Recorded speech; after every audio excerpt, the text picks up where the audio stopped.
Et soyez les bienvenus sur ce podcast porté par le Rotary Club satellite de Nautile Magique.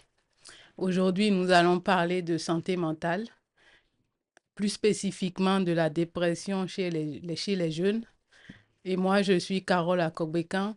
Je serai accompagnée pour animer ce podcast par Wilfried, que je vais laisser se présenter.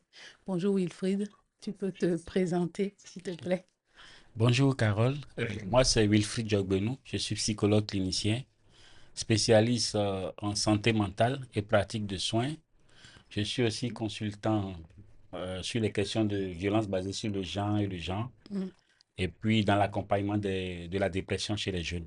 ok. Je fais partie du Rotary Club satellite de Cotonou, que j'ai intégré par le biais de Pepe Alvin Aïtieji. Mhm, Merci. ok, vous en prie. Mm, très bien. Donc, déjà, pour que vous pouvez, enfin, ou on peut se tutoyer, est-ce que tu peux nous dire un peu ce que c'est que la santé mentale? Ok, merci. Pour parler de santé mentale en termes assez simples, ça peut être vu comme une prédisposition mentale Mhm, qui permet à chacun de ressentir, de penser, d'agir de manière à jouir de la vie, de contribuer aussi à la vie de la communauté. Donc, en termes tout court, c'est juste dit le bien-être mental d'une personne. ok. Et souvent, on entend pas mal dans les médias ou même enfin, dans notre réseau un peu enfin, social, quand on dit à quelqu'un qu'il a un problème de santé mentale, on dit souvent il faut enfin, veiller sur ta santé mentale. Mais concrètement, qu'est-ce que ça recouvre? J'ai l'impression que c'est un peu un fourre-tout où on met un peu tout et n'importe quoi. Il y a des questions d'anxiété, je ne sais pas, de dépression, enfin, le stress, est-ce qu'on met le stress dedans? Enfin, Oui, en fait, veiller sur la santé mentale, quand les gens le disent, c'est souvent de manière péjorative. mhm, Sinon, si quelqu'un présente des troubles particuliers, comme vous l'avez dit tout à l'heure, il y a la dépression qui fait partie des troubles de la santé mentale, il y a ok, l'anxiété qui d'accord. en fait partie. Beaucoup de gens confondent la santé mentale avec la maladie mentale. Mhm, Parce que quand une personne souffre de maladie mentale, c'est vraiment la forme aggravée qui nécessite un traitement médical et sur un long terme. Et avec aussi l'implication de psychiatres. ok, Mais quand la personne présente des symptômes, des signes qui font référence à la dépression ou à l'anxiété ou au trouble de comportement, le mieux, ce n'est pas de dire de veiller sur sa santé mentale, mais c'est plutôt de dire d'aller se faire prendre en charge peut-être par un spécialiste de la santé mentale. Donc, on va corriger certaines expressions qui vont ok, permettre aux gens aussi de mieux comprendre comment est-ce qu'il faut se faire prendre en charge. Voilà. d'accord, tout à fait. Alors déjà, merci pour cette clarification, hein. Donc, si on doit maintenant dire un peu ce que c'est que la dépression, selon vous, en tant que psychologue clinicien, quelle définition on pourrait retenir? Une personne dépressive euh, est vue comme une personne Mhm, qui pense que personne ne le comprend ok, et qui a des signes comment je vais dire, il s'isole, d'accord. euh, il sent de la culpabilité, euh, voilà. Une personne dépressive a plusieurs signes, hein. Ok. Il s'isole, il sent de la culpabilité, il a des problèmes d'incompréhension. Mhm. Des fois, il y a des situations où certaines personnes qui sont déprimées vont manger beaucoup, ou d'autres ne vont pas manger. Voilà. Bon, au fil D'accord. du développement, je pense Ok. on va beaucoup Ok. plus évoluer. Et chez les jeunes, comment ça se caractérise, la dépression? Chez les jeunes, d'abord, on va parler des facteurs Mhm. qui les amènent à la dépression. Oui. Et beaucoup de jeunes, surtout au niveau de l'adolescence, il y a des manifestations psychologiques, des modifications de comportement qui font que certains jeunes vont à et sont déprimés. Mhm. Il y a la pression scolaire. Parfois, dans les ménages, les parents mettent de la pression sur certains jeunes par rapport pour qu'ils aient un bon rendement scolaire. Et à cause de ce rendement scolaire, certains jeunes s'adonnent aux études excessives. Et quand ils ne réussissent pas, ça fait qu'ils dépriment et ça agit sur leur attitude. Il y a aussi D'accord. certains jeunes qui vont sur les réseaux sociaux, Mhm. qui vont apprécier certaines situations et en fonction de la situation, quand ils ne se retrouvent pas dans cette situation, Mm. ça les déprime parce que beaucoup de jeunes vont faire du mimétisme et les parents n'acceptent pas forcément que tel parent peut accepter que son enfant aille sur les réseaux sociaux, par exemple sur TikTok, et fasse des présentations, comme Oui. d'autres parents ne peuvent pas accepter. Et ces jeunes étant des amis, ça crée un peu de situations où le jeune n'est pas content parce qu'on ne lui Mhm. permet pas d'avoir accès à beaucoup de choses. Chez les jeunes aussi, il y a souvent les déceptions amoureuses quand ils commencent une relation tout de suite et puis Mm. c'est vraiment prononcé. Quand la relation n'aboutit pas forcément à ce qu'ils voulaient parce que Mm. les jeunes ont tendance à vouloir expérimenter beaucoup de choses. Et donc, dans l'expérience, quand ça ne marche pas et Yeah. il y a personne pour les accompagner, c'est compliqué. Il y a certains jeunes aussi, comme facteur, certains jeunes qui, j'avais dit, qui font du suivisme. Oui, voilà. Dans les ménages de certains, les parents ont la possibilité d'offrir les biens à d'autres enfants et que eux, ils se retrouvent dans une situation de précarité, Mhm. c'est compliqué. Donc, du coup, ils mettent la pression sur les parents et quand les parents n'ont pas la possibilité de le faire, bon, ils s'adonnent à certaines pratiques Mhm. et à la fin, ils ne retrouvent pas d'issue favorable.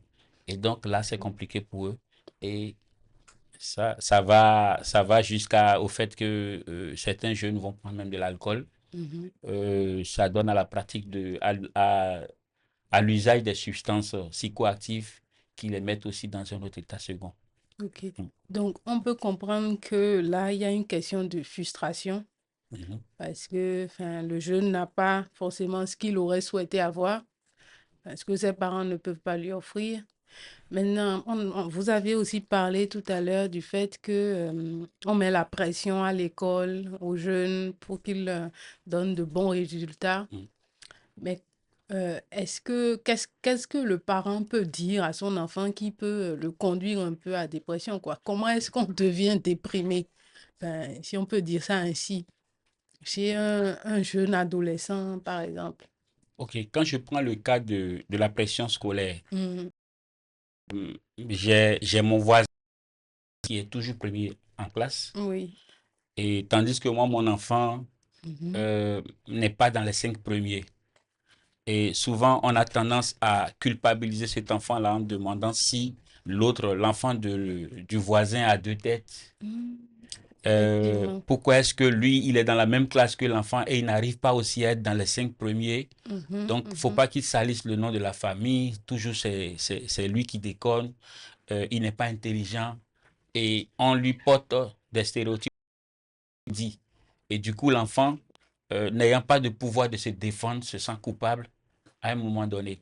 Ou bien regrette de Effectivement. n'avoir pas donné satisfaction aux parents. Oui. Il s'adonne beaucoup plus aux études, mais à la fin, ça n'aboutit pas à ce que ça doit être. Donc, le fait de toujours répéter à l'enfant Mhm. par rapport à la pression scolaire que Oui. il n'est pas intelligent, ça peut le déprimer.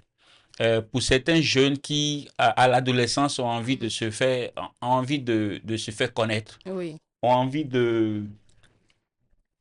d'expérimenter certaines choses, Mhm. les parents les bloquent. Oui. C'est-à-dire que tu ne dois pas faire ceci, cette expérience n'est pas utile pour toi. Euh, Au lieu de discuter avec l'enfant pour lui faire comprendre les conséquences Mhm. de son acte ou bien de son comportement, on le brime de ses droits, on l'influence par rapport à certains articles, certaines choses, et Mhm. aussi on dit par exemple dans ma famille on ne fait pas ceci, on ne fait pas cela. Et nos idées préconçues que nous avions reçues depuis l'enfance Mhm. font que ça agit sur l'adolescent et du coup cet adolescent n'arrive pas à réaliser son plein potentiel. Donc Mais, soit ça le déprime mhm. et puis bon, des fois certains jeunes s'entêtent et font ce qu'ils veulent et puis bon, digérer après. Mm.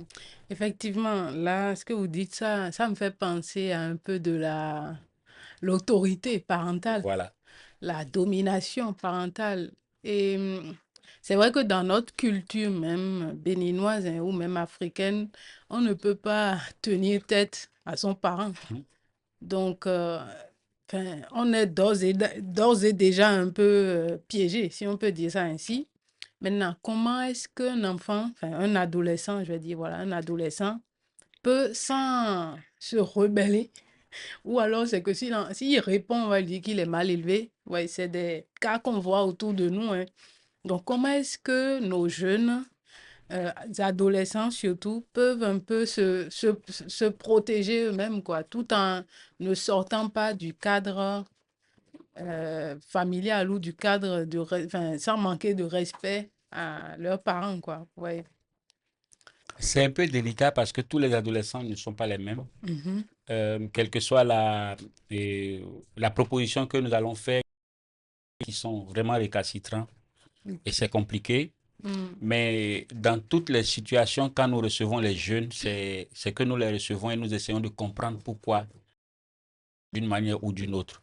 Parce Ok. qu'ils ne sont pas forcément compris des parents. Yes. Ils ont l'impression que les parents ne comprennent pas ce qu'ils veulent. Ils ont l'impression qu'ils ont commencé à grandir et que Mhm. les parents les empêchent de grandir. Ils ont l'impression qu'ils veulent réaliser des choses et les Ouais. parents les inhibent. Mm.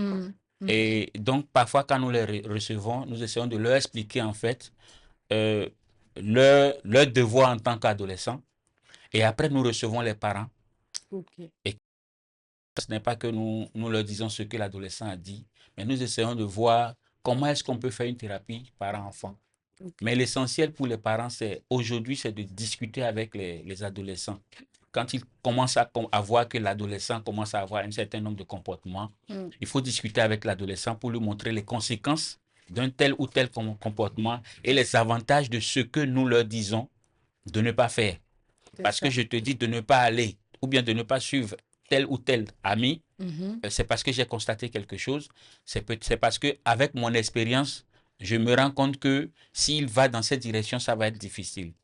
Mais souvent aussi, ce qu'on constate chez les parents, Oui, euh, c'est qu'ils manifestent leur peur à travers l'adolescent. tout à fait. Pour une jeune fille qui a commencé par se connaître et qui dit qu'elle va fréquenter certains amis, les Mm. parents disent si tu fréquentes ou bien si tu sors beaucoup, tu vas tomber enceinte.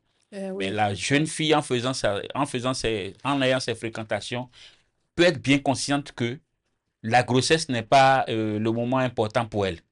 Mais parce que la maman ou bien les parents empêchent cette fille-là de se réaliser. Du coup, ça fait que certains enfants se rebellent et vont Mhm. s'adonner à certaines choses.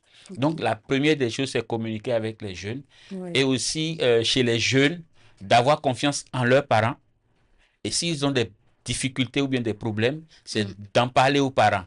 Mais Mais oui. parfois aussi, certains parents ne sont pas accessibles. Il y a toujours un oncle ou une tante en qui le jeune a confiance, Mhm. vers qui ce jeune-là peut aller poser son problème, mais pas à des amis. Parce que les amis vont vous dire ce qu'eux, ils pensent. Et en disant, Oui. euh, on n'a pas les mêmes familles, donc ça ne va pas forcément agir. Mais il y a une tante, il y a un oncle, il y a un grand frère qui est Mhm. allié à la famille, vers qui le jeune peut aller poser son problème. Et s'il peut être intermédiaire avec les parents, je pense que ça peut aussi donner. Ok. Eh ben, très bien, c'est intéressant. C'est vrai que là, on parle des jeunes. Moi, je pense aussi aux jeunes qui entrent dans le monde, notamment par des stages ou même pas une première expérience professionnelle. Et qu'est-ce que vous pouvez nous dire sur la dépression dans le milieu du travail? Ok, pour les jeunes qui, par exemple, entrent dans le milieu du travail Mm. et qui commencent des stages, Oui, plusieurs facteurs aussi peuvent être source de stress. ok. Plusieurs facteurs peuvent être source de stress chez Mhm. ces jeunes-là. D'accord. Ils ont fini peut-être leurs activités, leur Oui, formation, oui. et ils doivent aller en stage. Mhm. Quand ils vont en stage, certains jeunes n'ont pas les moyens financiers qu'il faut pour se rendre sur les lieux de stage alors que Oui, ces lieux-là sont loin. OK. Les parents n'ont pas forcément la possibilité de les aider Mhm. à vraiment aller en stage. Donc, du fait de cette perte de pouvoir-là, Ouais. certains jeunes Mhm. peuvent entrer dans la dépression et se dire, mais est-ce que j'ai bien fait? Est-ce que j'ai bien choisi? Pour certains jeunes aussi qui sont dans certains lieux de stage, que ce soit les filles comme les garçons, il y Oui. a certains aussi qui sont victimes de harcèlement. Mhm. Ah oui, Pendant le stage, il y a là, certains qui sont victimes de harcèlement. Mhm. Il y a certains jeunes à qui on donne beaucoup de travail alors que ça ne les concerne pas. Et OK. donc, ces situations de harcèlement font que ces jeunes-là ont des Mhm. difficultés à s'adapter au milieu et décident par exemple d'arrêter leur stage. Il y a, il y a aussi certains jeunes qui vont faire des activités ou bien des emplois, qui s'inscrivent dans des emplois Mhm. parce que ils n'ont pas d'argent, ils n'ont Mhm. pas de ressources financières et cet emploi lui permet d'avoir quelque chose, mais c'est le minimum strict, c'est pas ce qu'ils veulent. Ils OK. s'engagent dans ces activités et Mhm. après ils se rendent compte que, mais en réalité, les dépenses en transport Mhm. sont difficiles Oui. et ils ont envie de solliciter encore de leur patron, bien de leurs employeurs, une augmentation, mais ça ne va pas. Quand ça ne bouge pas, c'est compliqué. Mhm. Certaines personnes aussi qui vont travailler dans le milieu de l'emploi, par exemple, Oui. il y a le fait que certains ne s'organisent pas. OK. Ils n'organisent pas leur temps. Ils font plein de choses à la fois. Donc, ils rentrent dans l'épuisement professionnel Mhm. Mhm. et ça baisse leur rendement. Ils sont OK. victimes aussi voilà, de pression de la part de la part de leurs employeurs. Et Oui. tout ça parce qu'ils n'arrivent pas à se réaliser. Ils peuvent entrer dans une forme de dépression et ça va faire que, voilà, ils ne pourront pas vraiment se réaliser lorsqu'ils font l'emploi. OK. Mm. Merci Wilfried. Je profite pour informer ceux qui nous suivent en direct que vous pouvez envoyer vos questions au 01 90 75 26 18. Donc, du coup, enfin, c'est intéressant hein, tout ce que vous nous dites là, surtout quand on voit un peu la phase ado puis la phase jeune adulte, on se rend compte qu'il y a quand même pas mal de défis Effectivement. qu'on doit relever en tant que jeune. Et moi, je m'intéresse aussi un peu à quel conseil vous pouvez donner, parce qu'on sait qu'aujourd'hui, notamment dans le monde du travail, hein, bon, on est dans le mois de mars, mois de la femme, que pas mal, enfin, certaines jeunes femmes enfin, sont victimes d'harcèlement moral ou même sexuel, enfin, sur leur lieu de travail ou leur lieu de stage. Comment est-ce qu'on arrive à tenir alors qu'on a besoin de la rémunération? Comment on fait, enfin, selon vous? Qu'est-ce qu'on Il peut faut retenir? dire que tenir dans ce cas d'espèce, il faut Hmm. vraiment avoir un fort degré de résilience OK. pour pouvoir affronter les situations. Mhm. Mais ce n'est pas facile pour l'adolescente ou bien la jeune femme Hmm. de résister. Quand je dis résister, ce n'est pas de se donner lorsqu'il y a harcèlement. C'est ça. Mais ça crée des troubles. Et des fois, quand elles veulent quitter la maison Hmm. pour aller au service, elles se demandent est-ce qu'il faut y aller? Et est-ce que si je vais pas encore subir ça? Et si c'est des filles qui n'ont pas l'habitude de parler, qui n'ont rien dit à leurs parents Mhm. et qui sont timides, certaines font semblant de céder, mais aux relations sexuelles. Donc, c'est difficile de tenir face à ça, surtout pour des employeurs qui sont vraiment pervers, excusez-moi du Bien mot, sûr. mais qui, dans leur tête, c'est que c'est ça ou rien. Mhm. Et Mhm. moi, je dis, le conseil que je vais donner peut-être à ces filles, c'est de dénoncer.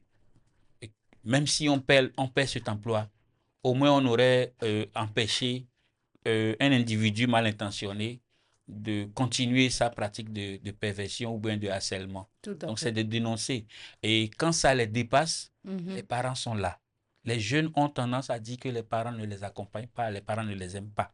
Non, les parents les aiment, mais c'est que les parents, parce que il y a une surprotection, ils ont envie de voir leur enfant réussir, Mhm. ils posent des veto. Mais dans Bien des sûr. situations pareilles, c'est Mhm. important de demander conseil à ses parents. C'est important de dire à ses parents que voilà, je suis victime. d'une violence basée sur le genre, mm, du harcèlement, je suis victime de pression de la part de mon patron, qu'est-ce que je peux faire?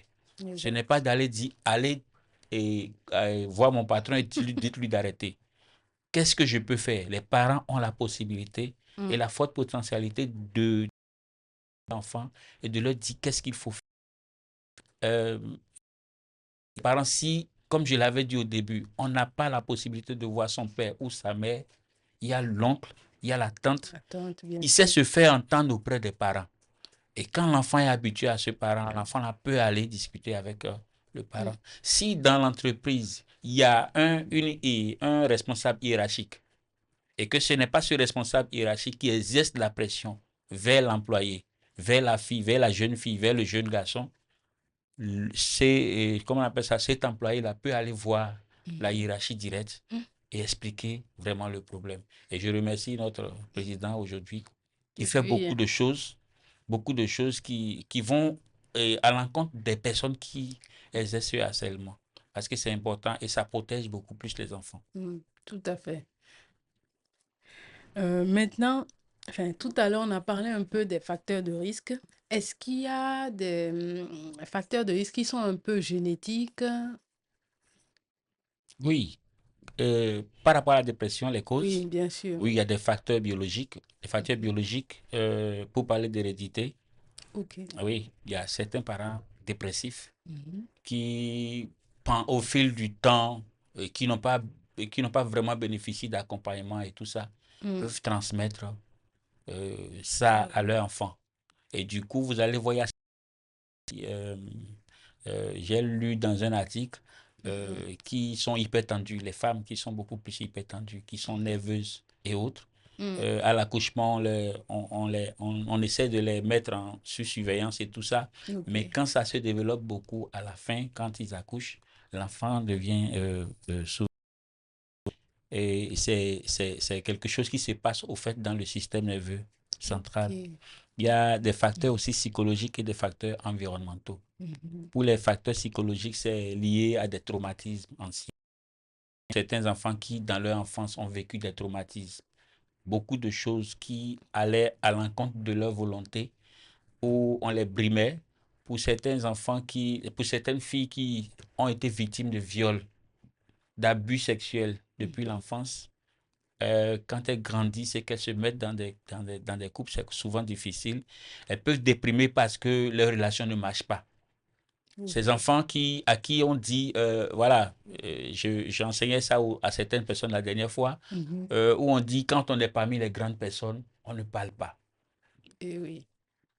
Et du coup, l'enfant a inculqué ça depuis l'enfance. Et Mhm. donc, quand il grandit, même s'il est un chef, c'est difficile pour lui de parler en public. C'est Bien sûr. difficile pour lui de vendre ses produits. C'est difficile pour lui de parler de son entreprise. Mhm. Et parce qu'il est chef, ça complique beaucoup de choses. Et du coup, il n'arrive pas à se réaliser. Et quand ça n'arrange pas l'entreprise et qu'on le renvoie, il rentre dans la précarité, dans la pauvreté. Ça aussi, ça peut créer la dépression. Il y a Mm. des situations de deuil. On a perdu un parent cher, un Ok. parent avec qui on est beaucoup plus attaché. On faisait tout à la place des parents et du coup, c'est celui-là qui décède. C'est compliqué pour le jeune ou bien pour Mm. même la Et personne oui. adulte de faire ce qu'elle doit faire. Il y a l'expérience de stress. Quand on est tout le temps stressé, ça peut aussi créer de la dépression chez certaines personnes. Maintenant, le troisième facteur, c'est le facteur environnemental. Mhm. Et donc, les personnes qui sont souvent victimes de discrimination n'arrivent pas vraiment à s'intégrer. Donc, du coup, ces personnes-là s'isolent. Et donc, ces facteurs environnementaux empêchent aussi les personnes de vivre. Il y a les conditions socio-économiques, comme je l'explique. Oui. Certaines situations font que des jeunes ou Mm. même des personnes adultes vont Mm. s'adonner à des pratiques pour se réaliser. Et après, quand elles s'adonnent à des pratiques, il y a des conséquences. Et quand elles sont face à ces conséquences qui ne leur font pas du bien, c'est Mhm. compliqué aussi et elles n'arrivent pas à surmonter ça. Donc, elles peuvent entrer aussi dans la dépression. Il y a aussi certaines personnes qui ont des accès difficiles souvent à la santé. Ok. Du... Vous venez dans un centre de santé et voilà que vous n'avez pas d'argent, le Mm. lieu pour aller se faire soigner est loin Oui. et c'est compliqué. ou bien vous allez dans le centre de santé et puis souvent les agents de santé, je ne dis pas tout le monde, bien sûr. certains agents de santé ont des paroles discriminatoires, des paroles stigmatisantes. Ça aussi, ça fait que certaines personnes, sur le plan environnemental ou bien Mhm. social, peuvent être déprimées en fonction des situations qu'ils Oui. traversent. Ok, je vois. Je vois bien qu'il y a vraiment l'idée aussi, enfin, d'éléments déclencheurs. Voilà, Si, enfin, quelqu'un là, dans ses gènes, et qu'à un moment donné, en étant en interaction dans l'environnement et avec les gens, enfin, l'élément déclencheur peut se réveiller et puis là, mais à ce moment-là, on est tous un, enfin, je pense on passe un peu toujours, on frôle un peu hein, de porter atteinte à sa santé mentale. Comment font ceux qui tombent dans la dépression? Comment ils font pour s'en sortir? d'abord, avant de répondre à ça, comme vous l'avez Oui. dit, Mm. euh, nous tous sommes sujets à des situations de stress. Oui. Beaucoup de personnes ont des degrés de résilience assez élevés Mhm. et arrivent à surmonter. Ok. Beaucoup de personnes développent comment nous disons là, développent des systèmes de défense Ok. qui leur permettent de surmonter. Mhm. Mais pour certaines personnes qui n'arrivent vraiment pas Mm. à surmonter, le problème de santé mentale, je pense que ça commence à prendre au Bénin parce que c'était un sujet tabou. Ok.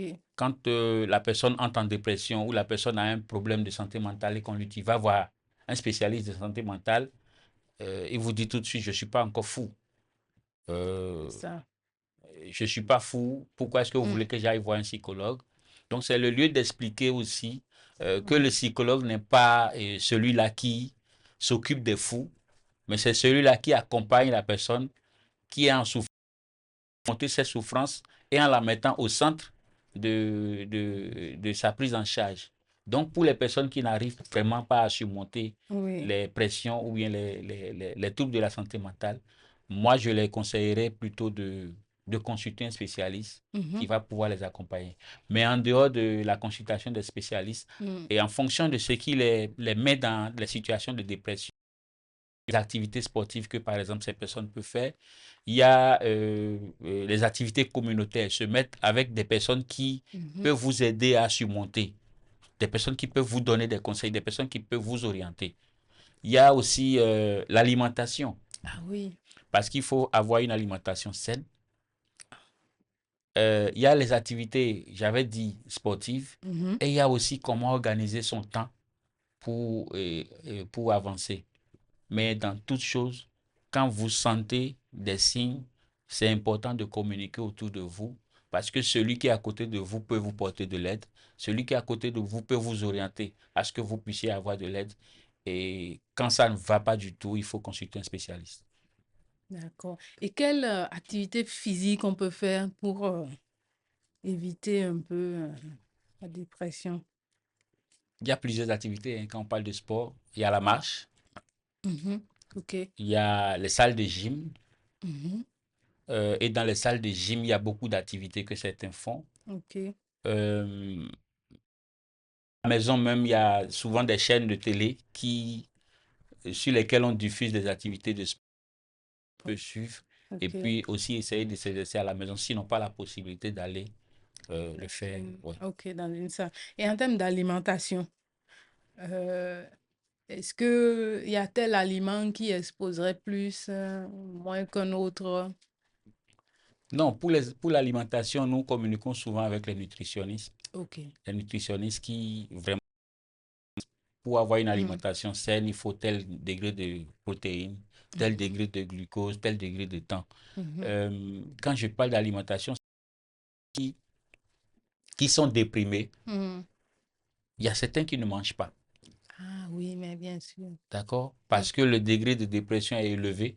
Oui.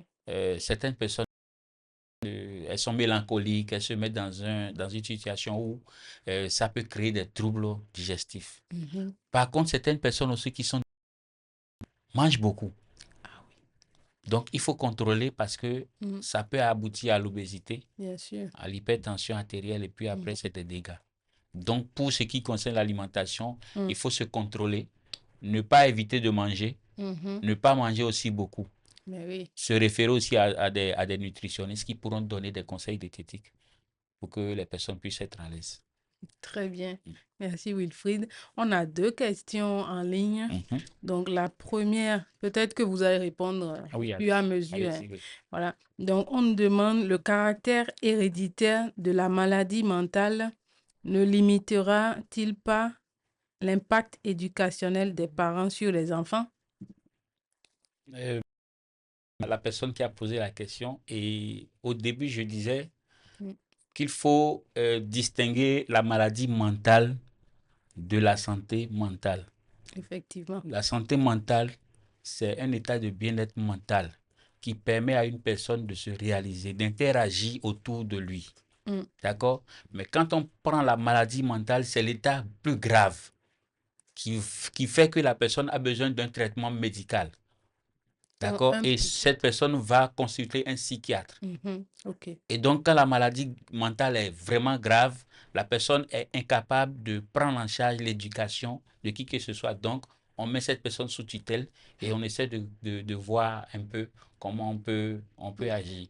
Donc, c'est pas parce que oui, effectivement, une personne qui a une maladie mentale peut transmettre à son enfant, mhm, mais ça ne peut pas forcément agir sur l'éducation de l'enfant parce que si l'enfant est dans de bonnes conditions, si l'enfant ne développe pas de maladie mentale, si l'enfant est suivi depuis l'enfance, je pense qu'au niveau de l'éducation, il n'aurait pas de problème. Si le parent qui a souffert de maladie mentale a mm, bénéficié de soins et est stable, ça ne peut pas agir aussi sur l'éducation de l'enfant. Mais en cas d'instabilité, l'enfant ne peut pas rester chez ce parent qui a souffert de maladie mentale ou qui présente une maladie mentale. mm, Mais si la personne présente des troubles de santé mentale, c'est différent de...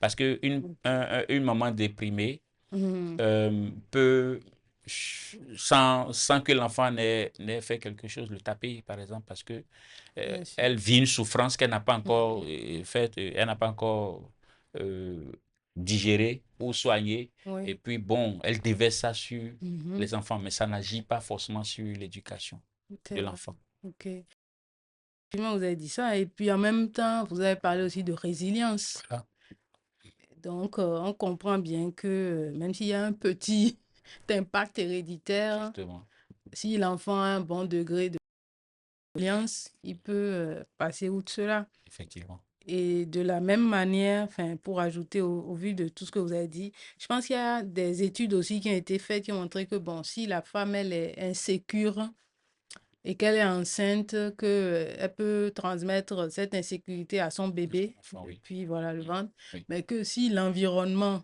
une fois que l'enfant naît et que la femme est sécurisée par son mari ou par sa famille, il n'y a plus, il n'y a enfin, plus de problème. voilà, Ouais. c'est ça. Non, mais c'est très intéressant, hein, tout ce qu'on entend depuis ce matin. Et il y a une deuxième question. On nous dit, la peur de la dépression n'expose-t-elle pas les parents à un manque de rigueur dans l'éducation des enfants et à une surprotection qui expose les enfants à une dépression à l'âge adulte quand ils se retrouvent face aux difficultés de la vie? Est-ce qu'on va parler de peur de dépression chez les parents? Non. Ok. J'avais dit que les parents peut-être ont peur de leur propre expérience et Mhm. transposent ça chez Mm. les enfants. Oui. Et du coup, c'est cette peur-là qui fait que les parents interdisent souvent à certains enfants d'agir de telle ou de telle manière ou de se comporter Ok. de telle ou de telle manière. Mm. Il n'y a pas de peur de dépression chez les parents. Par contre, il y a des expériences qui ont poussé certains parents à la dépression peuvent être revues dans le comportement de l'enfant. C'est-à-dire que j'ai vécu une situation particulière qui m'a mis dans un état où euh, j'ai pas pu guérir, par exemple. Mhm. Ok. Et du coup, je vois mon enfant en train de faire la même chose. D'accord. Ça me renvoie dans mon passé. Mhm. Et parce que moi, j'ai pas pu guérir, je pense que mon enfant, en faisant ça, va aussi rentrer dans cette situation. Du coup, ça fait que je l'inhibe, je l'empêche de le faire. Alors que peut-être l'enfant a comment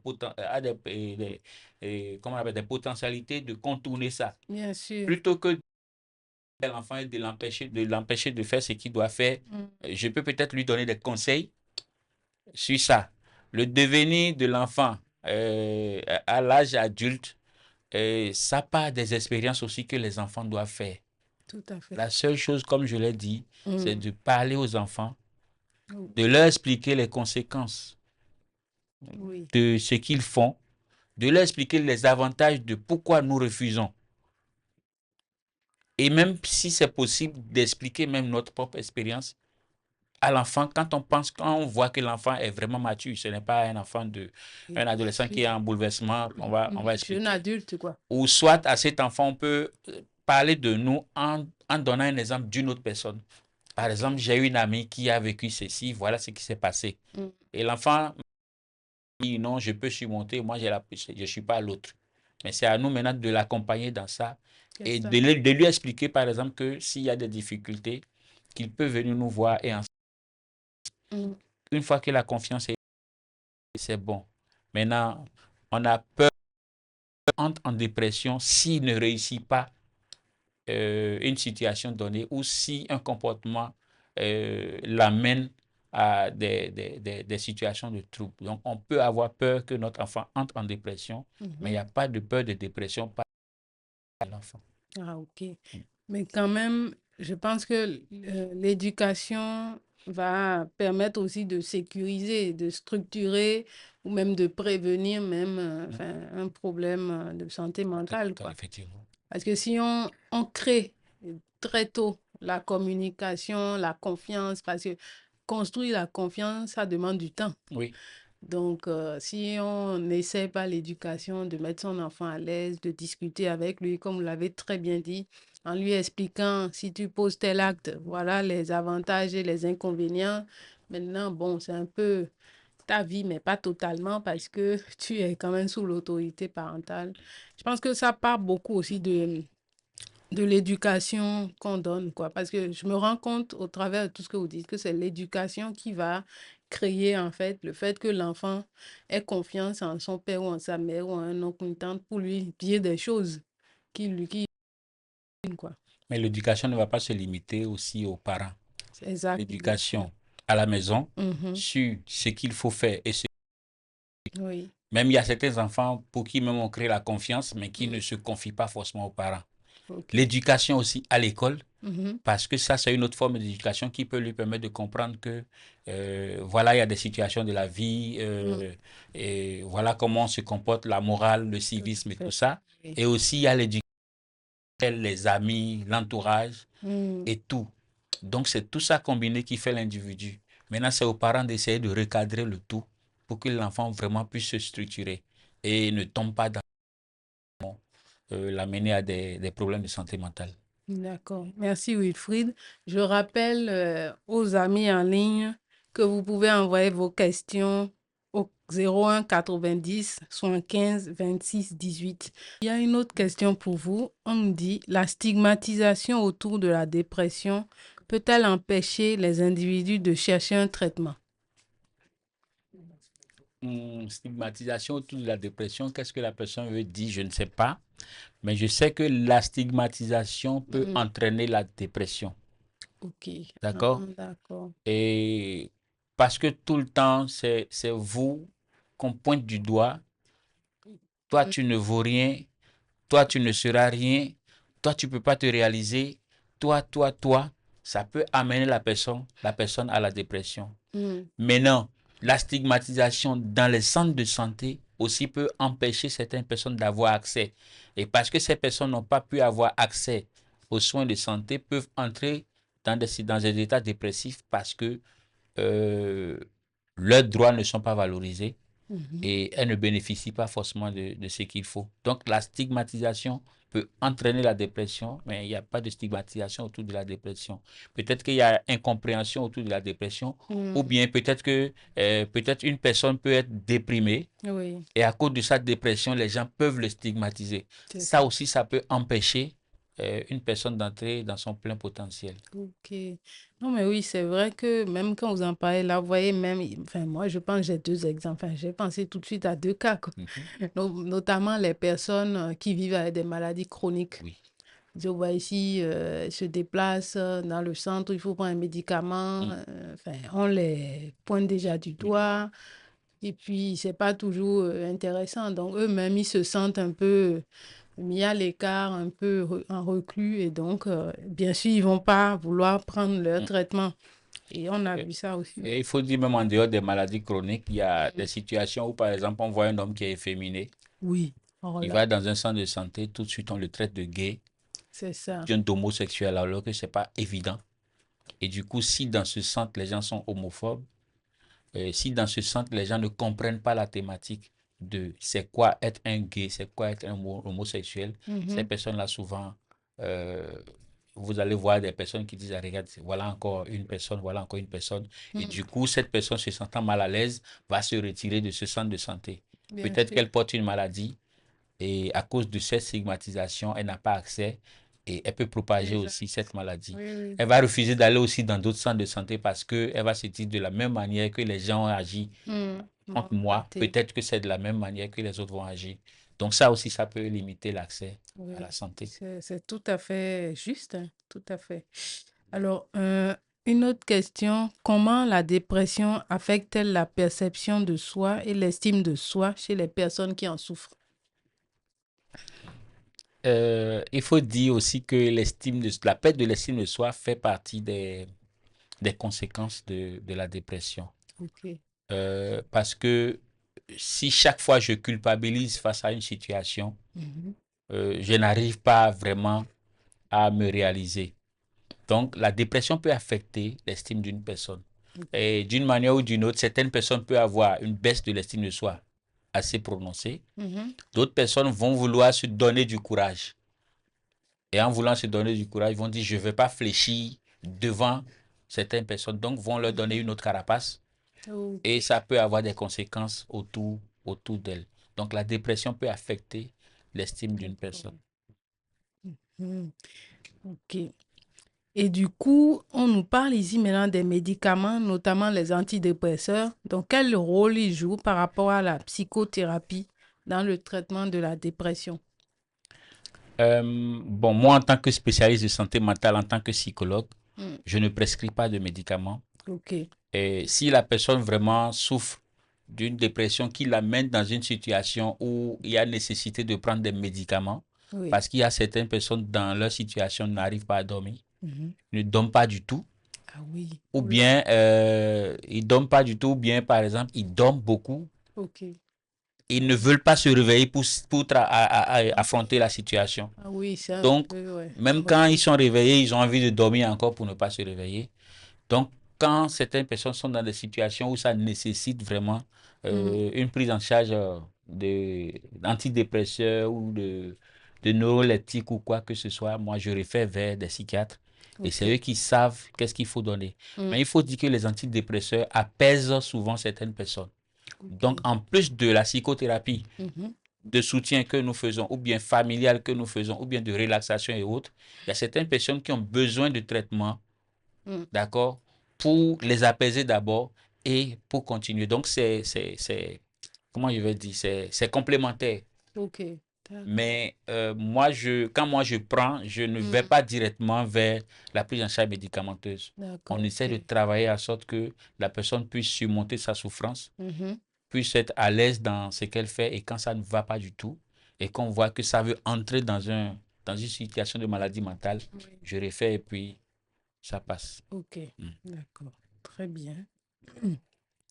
Donc, on nous dit comment est-ce que des professionnels de santé mentale peuvent-ils travailler avec les institutions, écoles, entreprises pour améliorer la prise en charge? C'est de créer la collaboration. C'est ça. Et c'est d'en parler autour de nous.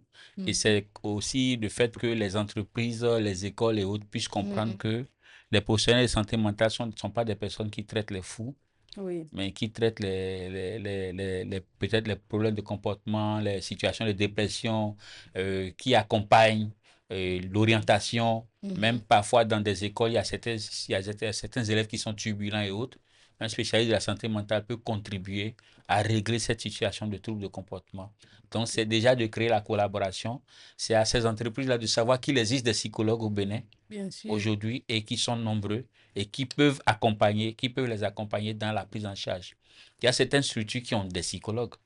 D'accord. Ah Des oui, ok. psychologues et qui, et chaque trimestre, par exemple, Mhm. euh, invitent le psychologue à discuter avec les employés pour pouvoir prévenir surtout les situations d'épuisement professionnel et aussi de les accompagner dans certaines situations de stress Bien ou sûr. de dépression. Donc, créer la collaboration, essayer de voir où est-ce qu'on peut contacter Mhm. certains psychologues et puis Oui, je pense que ça peut aboutir.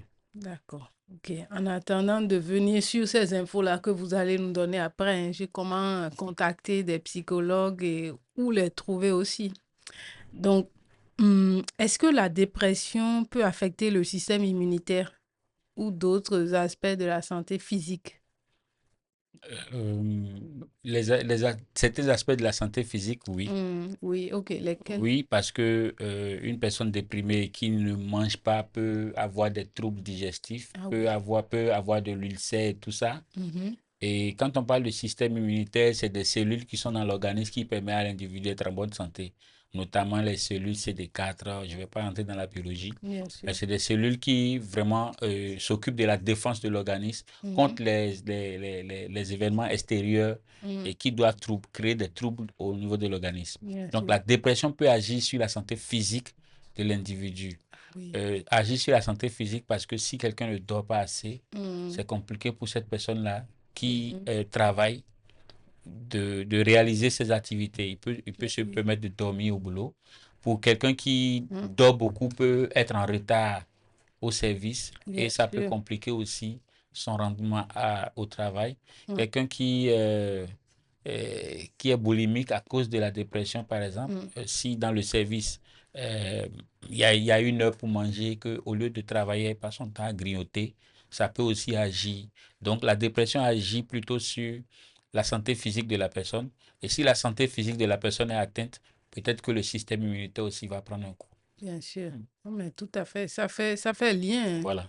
Ça fait lien. Déjà qu'on sait que des études ont montré que quand on ne dort pas la nuit, le système immunitaire baisse, Faibli. l'immunité baisse. Donc, non, non, c'est clairement tout à fait d'accord avec vous, quoi.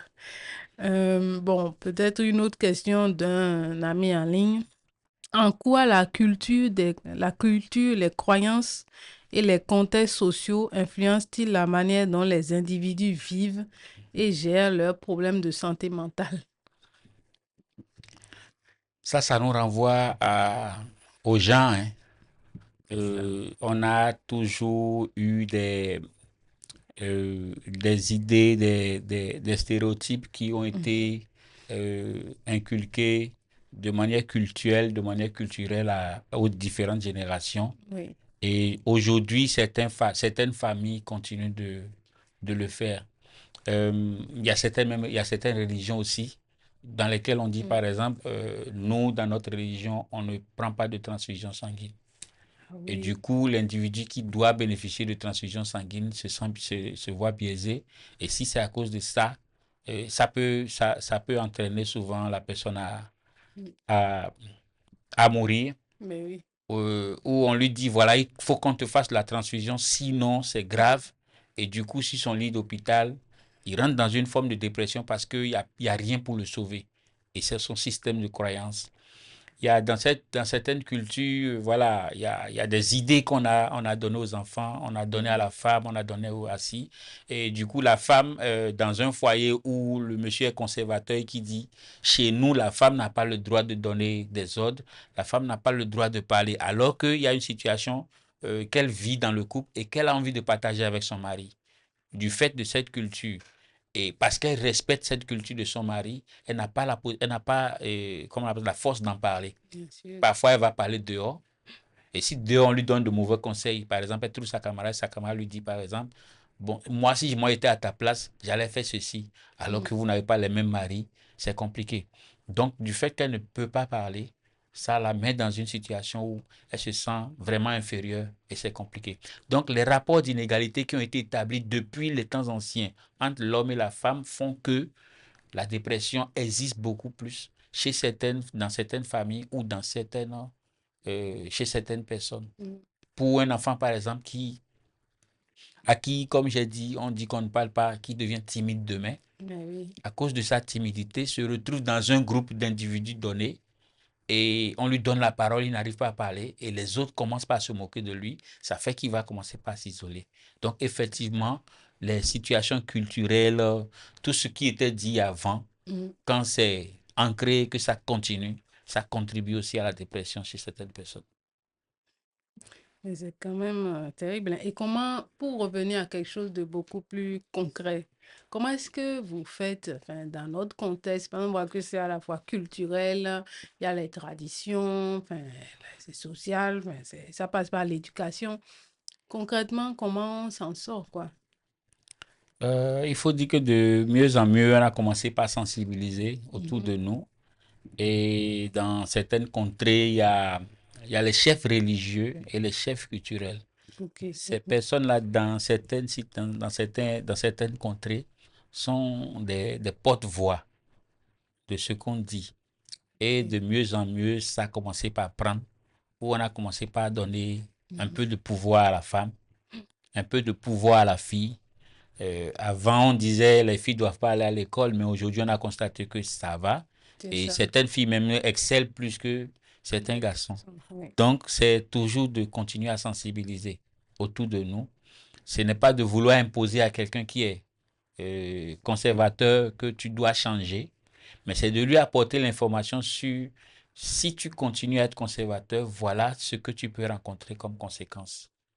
Mhm. Et comme je disais, j'ai reçu un couple où Oui. ils étaient à bout et par exemple, ils voulaient divorcer. Et c'était allé chez le juge et le juge m'a commis pour de discuter avec ces personnes-là. Ok. Et le mari qui se plaint pour dire que chaque fois qu'il vient, sa femme dit qu'elle est fatiguée et tout ça. Et donc lui, c'est sûr que elle voit un autre homme, c'est pour ça qu'elle ne veut pas. Et donc en les écoutant, j'ai écouté individuellement, la femme se plaint de faire beaucoup d'activités à la fois à la Ok. maison. Oui. Elle n'a pas d'emploi. Et du coup, elle est confrontée à beaucoup de situations. Et quand elle y rentre le soir, elle est vraiment fatiguée, elle doit tout faire. Et donc, le monsieur qui se plaint pour dire, mais que pourquoi est-ce que sa femme va lui refuser, par exemple, le lit pendant que lui, il a besoin d'elle. Et en discutant, j'ai essayé de voir un peu dans la situation qu'est-ce qu'il faut faire. Mhm. Et j'ai demandé aux deux, est-ce qu'ils vont pouvoir intervertir, par exemple, leur rôle. Ok. C'est dit que la femme, ils ont trois enfants. D'accord. On va permettre à la femme à 17 heures aujourd'hui d'aller rejoindre sa famille et rejoindre sa famille et revenir le lendemain à 17 heures. Ok. Et quand elle revient, les deux viennent me voir au bureau. Bon, ça, c'est un exemple que j'ai, Bien c'est sûr. une thérapie. Mhm. Et donc, le monsieur était chargé de demander la permission pour cette journée au boulot. Mhm. Donc, il doit préparer pour les enfants, il doit les apprêter le matin, il doit les amener à l'école, Eh ben, il doit changer la couche du bébé et tout, tout, tout. Mais c'est à 23 heures qu'il a appelé la dame quand même. pour lui dire de venir l'aider. Et elle m'a appelé, je dis non, tu ne vas pas, c'est la thérapie. C'est ça, Il oui. est allé jusqu'à chez les parents, elle a dit qu'elle ne retourne pas. Et c'est le lendemain, par exemple, qu'il a compris qu'en réalité, il martyrisait sa femme. Et je leur ai demandé maintenant comment est-ce que vous pouvez faire pour que ça se passe bien. Parce que ce n'est pas à moi de lui dire fais ceci, fais ceci. Mhm. Donc, depuis ce temps, il a pris un engagement d'accompagner sa femme dans certaines choses. Donc, par exemple, laver les enfants si elle est en train de préparer. Bien Et sûr. donc, elle viendra les habiller parce qu'il n'est pas habitué. Elle va lui apprendre ceci. Donc, c'est Mhm. à nous de faire des sensibilisations, de Mhm. mettre des personnes dans des situations pour comprendre en réalité que les inégalités qui sont établies doivent être changées. Et c'est pas, nous n'allons pas changer, mais on va toujours parler autour pour que ça change. Je pense que c'est effectivement c'est ce qu'il faut faire, hein, parce que ce décalage-là, on ne le conçoit pas. Surtout quand on est femme et que, enfin, qu'on a un homme en face, l'homme se dit que bon, ce que la femme fait, ben, c'est facile, quoi. Enfin, et qu'elle peut gérer ça toute seule. Mais toute la charge mentale, tout ce qu'il y a autour, enfin, ouais, non, Oui, après, elle souffre, mais elle ne peut pas en parler parce oui, que les conditions familiales, les conditions c'est sociales ça, empêchent de parler.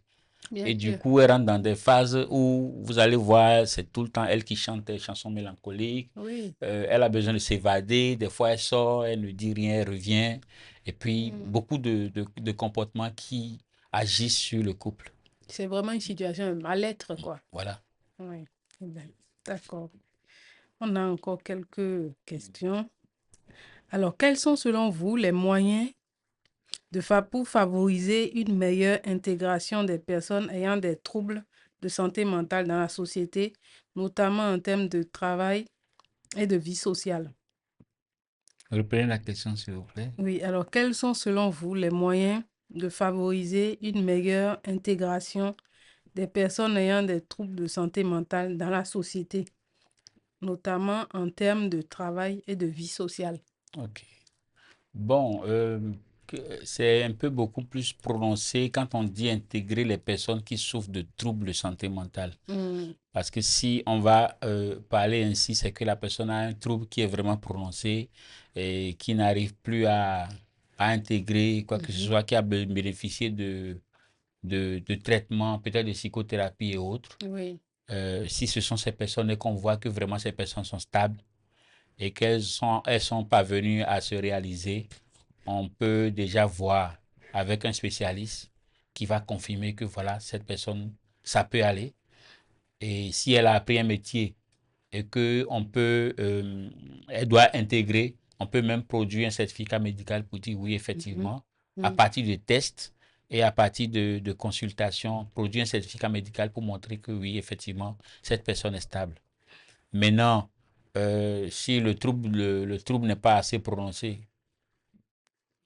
on dit à la personne de s'inscrire. Et aujourd'hui, il y a certains structures qui font, par exemple, des tests psychotechniques OK. à des personnes avant qu'elles n'intègrent la société. Et ça, On leur fait des tests. Mhm. Nous, par exemple, il y a une structure qui nous associe pour évaluer l'état mental de la personne avant qu'elle intègre sa société. Ça fait partie du processus de recrutement. Ou bien on nous implique dans les recrutements en tant que psychologue. Oui, Et puis, OK. nous, on est chargé juste d'apprécier la personne, de poser certaines questions pour voir est-ce que cette personne est stable et tout ça. Bon, maintenant, si c'est des personnes qui vraiment souffrent de troubles, il va falloir d'abord soigner ce trouble Mhm. avant de les intégrer. Tout à fait. D'accord.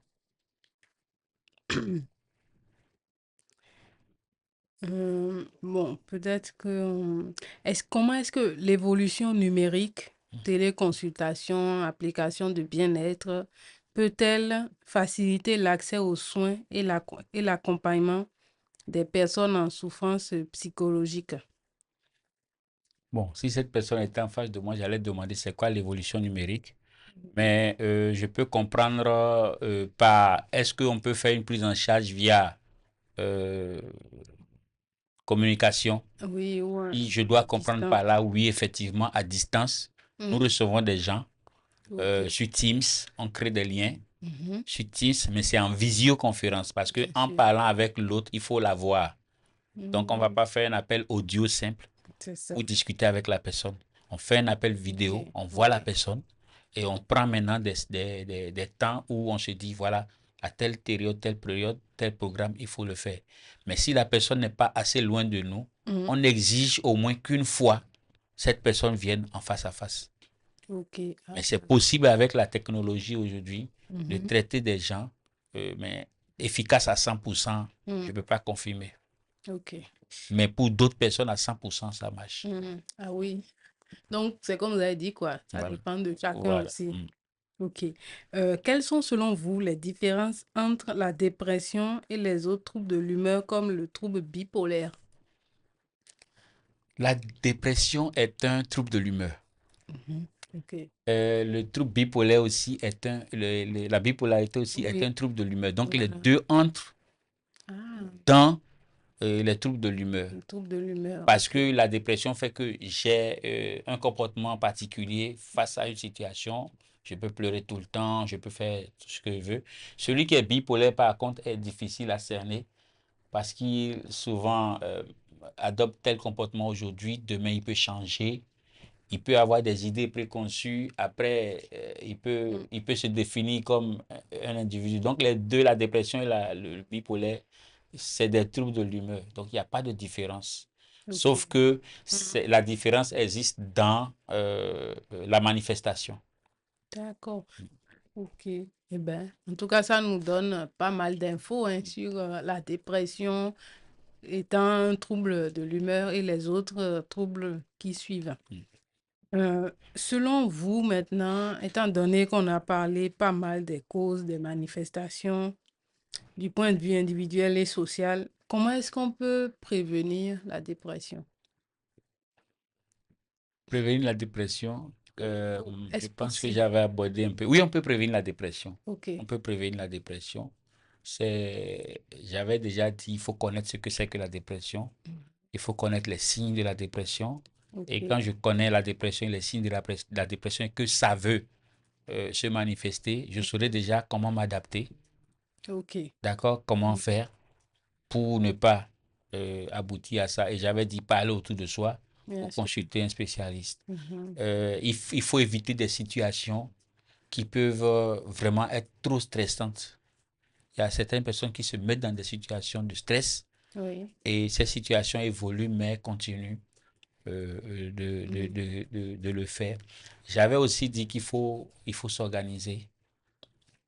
Euh, je suis dans un service, j'ai des employés, j'ai des activités à faire. mm. Si je ne m'organise pas et que je vais tout faire à la fois, Ah oui, ça peut me mettre dans une situation de stress et je ne vais pas réagir dans le délai qu'il faut et mhm, les conséquences, ça fait que on peut avoir des problèmes. J'avais dit aussi que en toute situation, il faut, il faut consulter un spécialiste très tôt, mm, très tôt quand on consulte. On évite d'entrer dans une situation, une forme grave de la dépression. Faire des ok, activités sportives, comme j'ai dit. c'est ça, Là aussi, ça permet parce que pendant que je fais les activités, je me crée des contacts.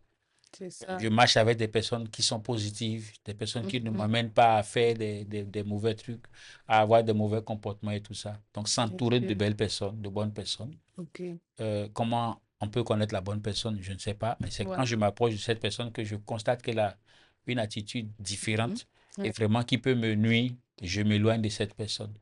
Il faut aussi, pour certaines personnes, je dis faire de la méditation. ok, Ceux qui sont d'accord, beaucoup spirituels, je leur dis de faire de la méditation, de la relaxation, du yoga. mhm, Ça permet aussi de ok, prévenir certaines situations de stress. Et quand le stress est diminué, la dépression aussi, elle recule. ça réduit. Oui. D'accord. Eh bien, très bien. Maintenant, où est-ce qu'on peut trouver un psychologue dans Euh, notre pays ou à les, Cotonou? les Ou- psychologues sont beaucoup dans le pays, mais il y a l'association béninoise des psychologues cliniciens Ok, qui existe au Bénin d'accord. et pour lequel je fais partie d'ailleurs, Mhm, qui a un répertoire des ok, psychologues. ok. On a créé un répertoire de psychologues avec leur spécialité. Et donc, on peut s'approcher, par exemple, de cette association Mhm, et bientôt, peut-être il y a une sensibilisation qui sera faite pour que ce répertoire soit divulgué, partagé. Pour que celui qui est à Nati Tengu sache qu'à Nati, il y a tel voilà, psychologue qui peut consulter exact. et qui fait telle spécialité en fonction de la pathologie que la personne présente, elle peut le faire. Maintenant, il y a nous aussi, puisqu'on se connaît, euh, en fonction du trouble que la personne présente, parce que je suis psychologue, si on m'envoie quelqu'un qui a le diabète, je ne vais pas pouvoir le prendre. Je peux l'orienter vers un psychologue qui travaille avec des diabétiques. Ok. Donc, en touchant des psychologues que vous connaissez aussi, Mhm, ils peuvent vous orienter vers certains autres qui ont des spécialités. d'accord. Mais au sein de l'association, peut-être qu'on va vous mettre en contact avec l'association et il y a un répertoire assez large de Ok, psychologues qui peuvent avoir.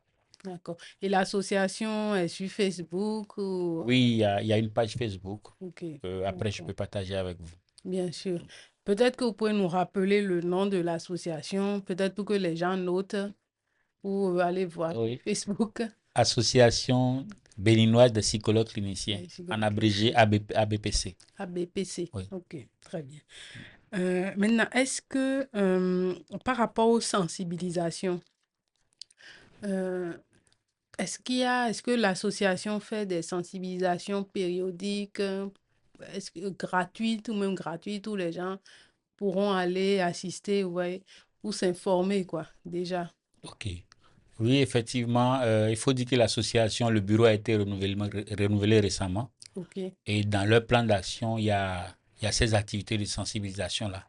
qui sont prévus au sein de la communauté, au sein aussi des étudiants, de tous ceux qui sont psychologues, afin qu'on puisse connaître vraiment l'association. Et c'est comme j'ai dit, l'une des activités, par exemple, Mm, de ce PTA, c'est de faire le répertoire et de partager au ok, maximum, de sensibiliser au maximum. bien sûr. Donc, beaucoup d'activités sont prévues.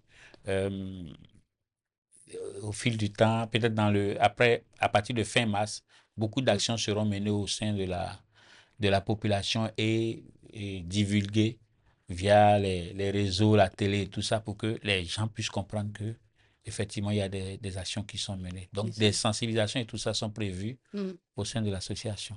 d'accord, merci Wilfried. Du coup, peut-être que vous avez quelque chose à rajouter, un point sur lequel je suis pas allée, peut-être quelque chose à rajouter. Ou si d'autres amis en ligne ont des questions. Oui, la chose que je veux vraiment conseiller, Mhm. c'est que lorsque les personnes se sentent en souffrance, Oui, il faut en parler autour de soi. Et lorsque les personnes se sentent vraiment et que parler autour de soi est compliqué, il faut consulter un spécialiste. Parce que la dépression amène beaucoup de personnes à se suicider. La dépression amène beaucoup de personnes qui n'arrivent pas à gérer, à avoir des comportements qui sont vraiment négatifs et qui vont hors de la législation du pays.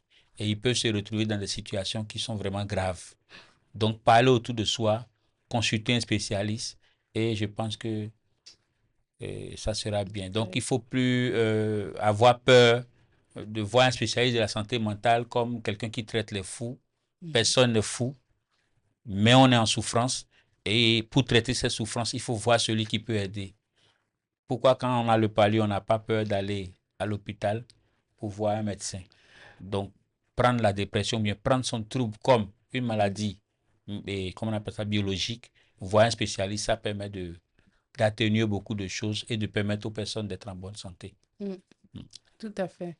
Non, mais c'est vrai. Et surtout aussi, je pense qu'il faudrait aussi dire à ceux qui font souvent aux personnes qui ont une santé mentale fragile, un peu, ah, mais c'est dans ta tête, aussi d'éviter peut-être ce genre de commentaires-là, quoi. De mettre vraiment les gens en confiance et de leur dire, ça, il faut consulter un spécialiste, notamment un psychologue. C'est peut-être un moment un peu difficile que tu traverses.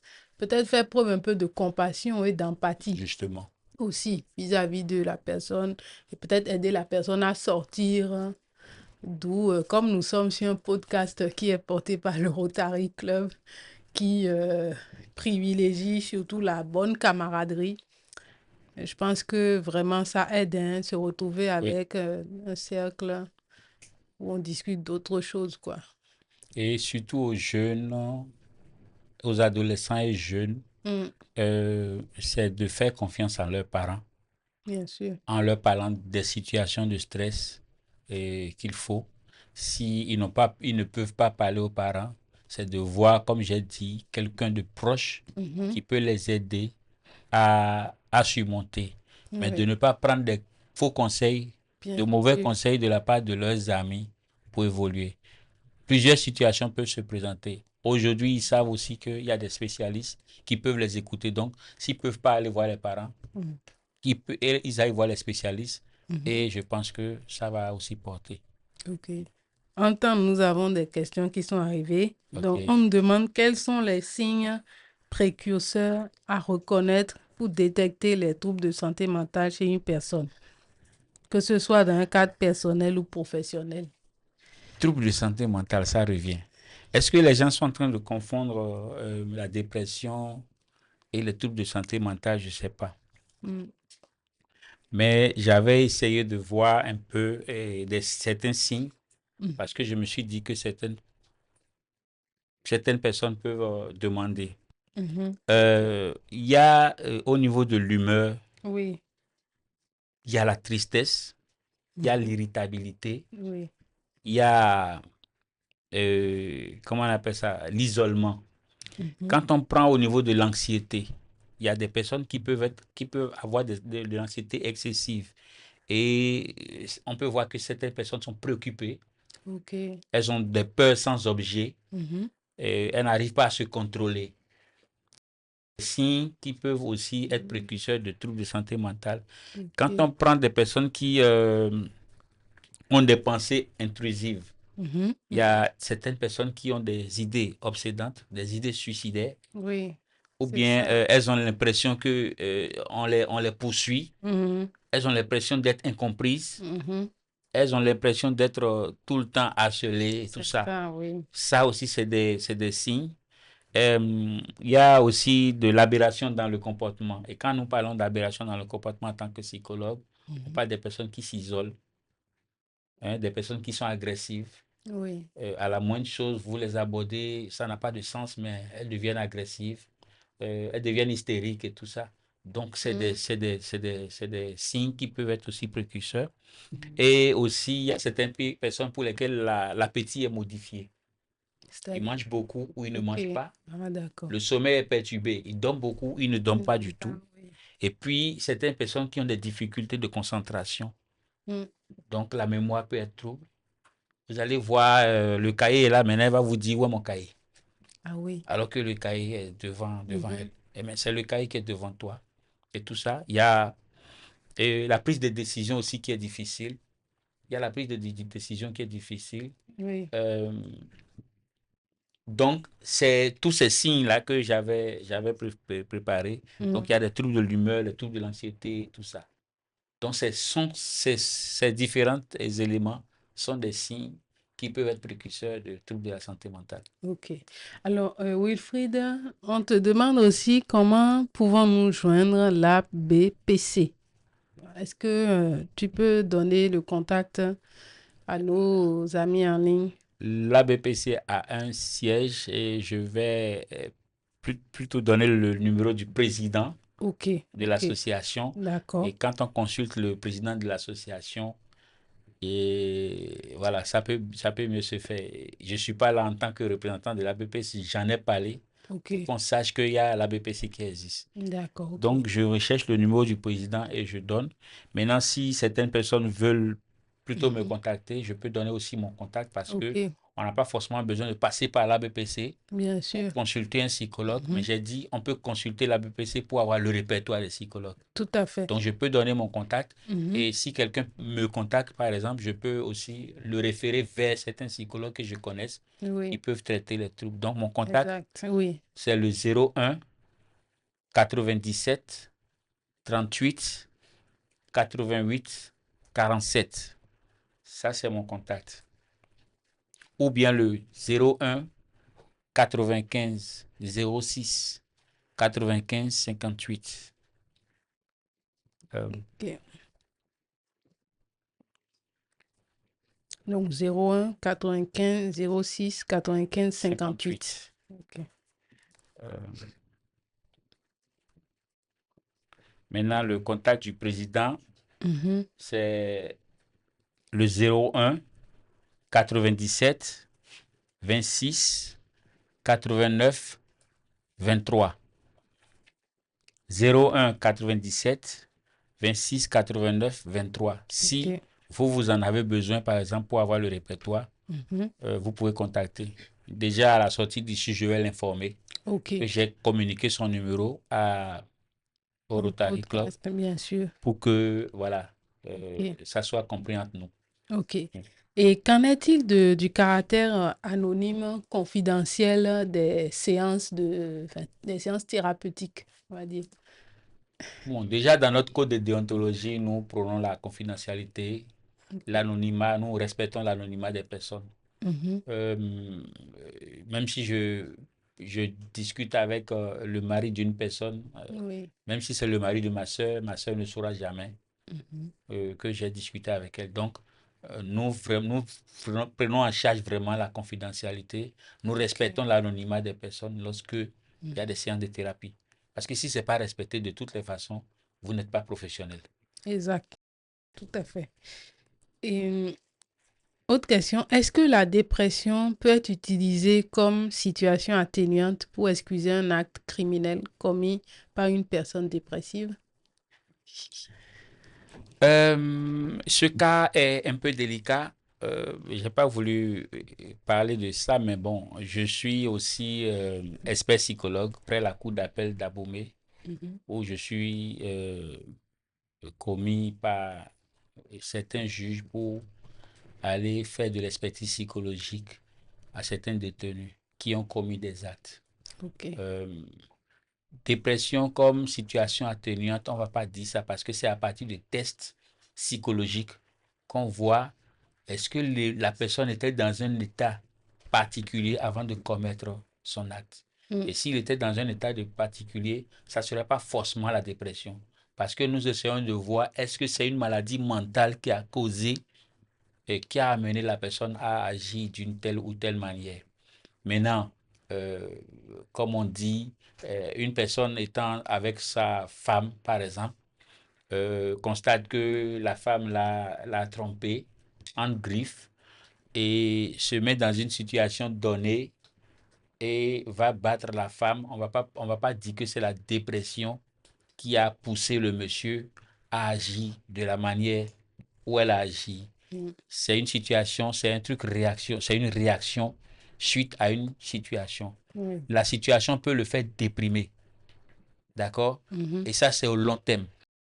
Mais la dépression ne peut pas être vue comme une situation atténuante pour justifier un acte donné. Parce que vous faites un acte criminel, vous l'avez fait, et la loi punit les actes criminels. Oui, tout Maintenant, à fait. prendre comme dépression, il faut vraiment un spécialiste qui va étudier, voir est-ce que cette personne souffrait d'une maladie mentale ou bien est-ce que cette personne a agi en bon état, Mm. voilà, dans un bien-être ou bien dans un état de santé mentale donné. OK. D'accord? Donc, on ne peut pas prendre en fait la dépression comme situation atténuante. D'accord. Maintenant, ça dépend des cas. OK. Très bien. Euh, à partir de quand et face à quels signes devons-nous nous inquiéter? À partir de quand et face à quels signes devons-nous nous inquiéter? Du moment où la situation devient chronique, persistante, il faut Oui. commencer par s'inquiéter. Je D'accord. suis triste aujourd'hui, bon, je peux être triste face à quelque chose. Mais quand la tristesse est prolongée dans le temps, vous voyez la personne pendant 2 semaines se retrouve dans une situation donnée, il Mm. faut commencer par s'inquiéter et dire, mais qu'est-ce qui ne va pas? Donc moi, vous voyez, c'est à moyen terme, au plus 2 semaines, quand Oui. la personne est dans la même situation ou se retrouve dans un état où elle n'arrive plus à se gérer, il faut commencer déjà par s'inquiéter.